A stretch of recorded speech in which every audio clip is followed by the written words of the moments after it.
Bonjour la famille, j'espère que vous allez bien. Aujourd'hui, je vous invite dans ma cuisine pour réaliser des cubes bouillon fait maison. Ça va être forcément délicieux parce qu'on va choisir chaque ingrédient. On va mettre que des choses qu'on aime, il n'y aura pas de produits chimiques.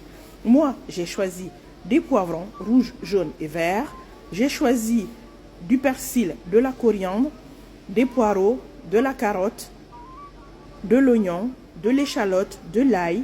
On va rajouter du sel et de l'huile d'olive. Et on va mijoter tout ça. Si vous choisissez des poireaux comme moi, il faut vous assurer qu'il n'y a pas de terre entre les feuilles. Donc lavez bien vos poireaux, découpez chaque ingrédient finement et mettez tout ça dans un bol. Donc ici on a mis les poireaux, les carottes, les 3 poivrons qu'on va rajouter. Ensuite ce sera autour de l'oignon, de l'échalote et de l'ail. Et on va finir par le persil et la coriandre. On va mettre tout à cuire, mais avant on va mettre 5 cuillerées d'huile d'olive dans une casserole et ce mélange, on va le rajouter dessus. Pas besoin de rajouter d'eau puisque les légumes vont dégorger de leur eau. Il y a beaucoup de sel parce que le sel doit représenter 30% de la préparation et moi j'ai eu 1 kg de légumes. Il faut que les légumes soient tendres parce qu'après on va les mixer pour que ça soit bien tendre et qu'il n'y ait pas de grumeaux comme si on faisait une purée pour bébé. Comme ça.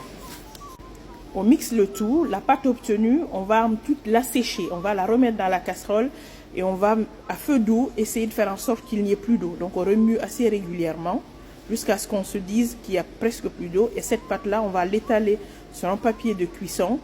On va former un rectangle ou un carré et ce carré on va le mettre au congélateur pour une nuit. Voilà, c'est presque prêt et on sait ce qu'il y a dedans. Au sorti du congélateur, on pourra découper les cubes. Moi, je vais obtenir 30 cubes que je vais remettre après dans un sac de congélation et que je vais utiliser au fur et à mesure.